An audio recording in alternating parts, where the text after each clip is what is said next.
Hey, what's up? It's Jake from Nimbus DevOps, and now we're going to be going over data classes. So, we're almost done with the overview of object-oriented programming, and the last thing I want to mention was data classes.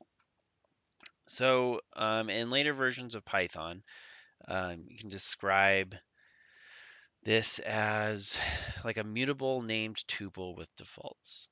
So, if you want to brush up on tuples, check out the section 2 that I did on built-in data types. And this might make a little bit more sense. So we're going to say from data classes, import data class. And then I will just use this data class decorator and say class body. And then I'll just do like, we want to make a class to represent a physical body. Okay. Name is going to be string. Mass is going to be a float equal to 0 point, and this will be in kilograms. And then speed will be float equals 1 point something, and this will be in it's per second. Does this look correct? I got 0 point, 1 point, and then we're going to define kinetic energy passing self to float. Hey, to float. There we go. And we're going to return self.mass times self.speed squared divided by 2. And then in here, I will say that body equals, and then we'll call the body class and pass a ball, 19 and pi, 3.1415.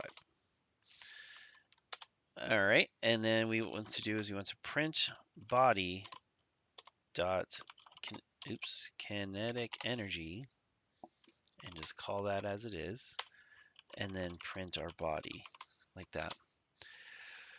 Okay, so I created a class to represent a physical body with one method that allows us to calculate its kinetic energy. Using the formula, energy is 1/2 mass times velocity squared. So the name is supposed to be a string. The mass and speed are both floats and are both given a default value.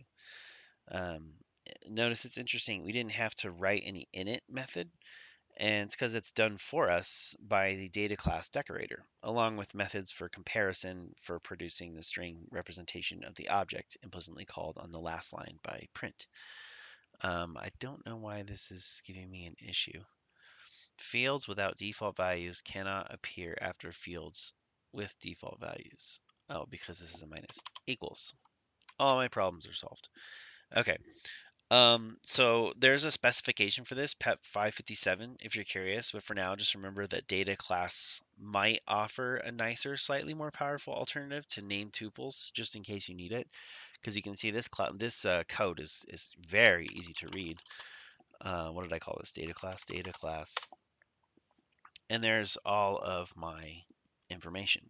So, and I could have said like kinetic energy is whatever.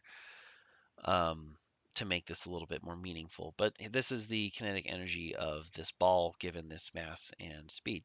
So there you go. Um, a little bit simpler way to do this that doesn't have all the confusing methods typed in there.